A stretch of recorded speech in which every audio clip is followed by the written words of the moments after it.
सभी समस्त स्टाफ, सभी बच्चों का भी आभार। इस मौके पर बोलना तो बहुत कुछ है, समय अभाव के कारण संक्षिप्त में थोड़ा सा परिचय मैं दे देना चाहता हूं। जैसा कि सामने आप चित्र देख रहे हैं, महान शख्सियत का चित्र है और ये पूरे देश के लिए ही नहीं, पूरे विश्व में प्रेरणा के स्रोत है। स्वामी विवेकानंद जी। स्वामी विवेकानंद जी का जन्म 12 जनवरी को, आज की तारीख 12 जनवरी 1863 ईस्वी में कोलकाता में हुआ था। इनके बचपन का नाम नरेंद्र नाथ दत्त था। नरेंद्र नाथ दत्त। जब इन्हें 25 वर्ष की आयु में इन्होंने संन्यास ले लिया तो इन्हें नया नाम मिला विवेकानंद, क्योंकि यह शुरू से ही ओजस्वी रहे और विवेक की अभिव्यक्ति थी, तो इन्हें विवेकानंद नाम दिया गया और ये पूरे विश्व में विख्यात हुआ। इनकी एक घटना है, ये ट्रेन में सफर कर रहे थे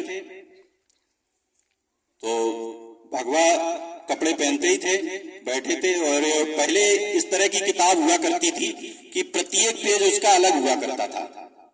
किताब तो बाइंड होती, किताब बहुत मोटी थी, लेकिन प्रत्येक पेज उसका अलग हुआ करता था। तो वह किताब को पढ़ते जा रहे थे, उस पेज को पढ़ते जा रहे थे और पेज को नीचे डालते जा रहे थे। तो एक व्यक्ति ने उनसे पूछा, व्यक्ति का अंग्रेजी था वो, उसने पूछा कि आप ये क्या कर रहे हैं, किताब को बर्बाद कर रहे हैं और ये दोबारा पढ़ने के काम आ सकती थी।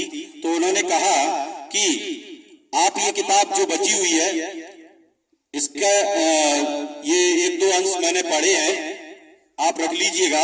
और उसके बाद में उन्होंने जितनी भी किताब पढ़ी थी उसका पूरा व्याख्यान उस व्यक्ति के सामने कर दिया। तो वह व्यक्ति मान गया कि वाह, IQ पावर है। तो उनमें ऐसी शक्ति थी कि वह एक बार जिस चीज को पढ़ लेते थे, एक बार जिस चीज को पढ़ लेते थे, उन्हें कंठस्थ याद हो जाती थी।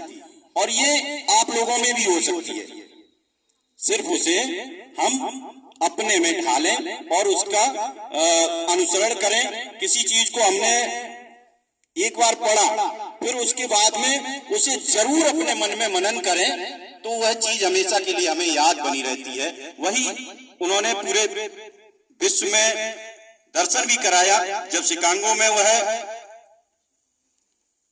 धर्म सम्मेलन में बोलने के लिए गए थे, तो उन्हें जो भगवत गीता थी, धर्म पुराण है, तो वह भगवत गीता को सबसे नीचे, कुछ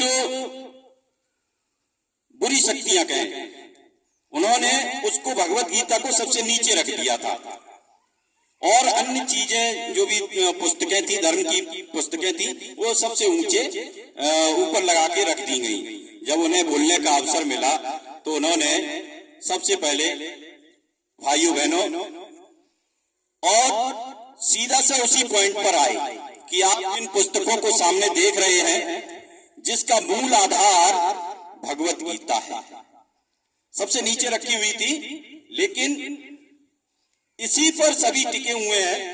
जो भी पुस्तकें हैं सभी इसी पर टिकी हुई हैं। मूल आधार क्या है? भगवत गीता है।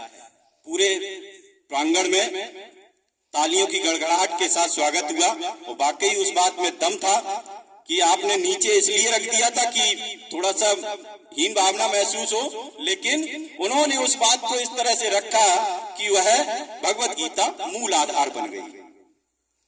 इसी प्रकार से जीरो पर उन्हें बोलने के लिए दिया गया कि आप शून्य पर बोलेंगे। शून्य पर उन्होंने लगभग 48 घंटे तक सिर्फ शून्य पर ही बोलते रहे। तो पूरे विश्व में उनका व्याख्यान प्रसिद्ध हुआ। तो ऐसी महान शख्सियत हमारे भारत में जन्मी और उन्होंने पूरे विश्व में अपना नाम रोशन किया, भारत का नाम रोशन किया। मैं आप सब लोग मिलकर सभी इस महान शख्सियत को याद कर रहे हैं, उनका जन्मदिन मना रहे हैं और यह दिन राष्ट्रीय युवा दिवस के रूप में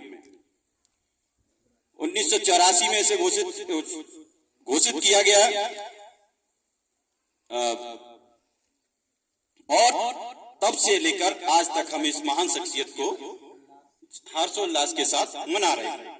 धन्यवाद।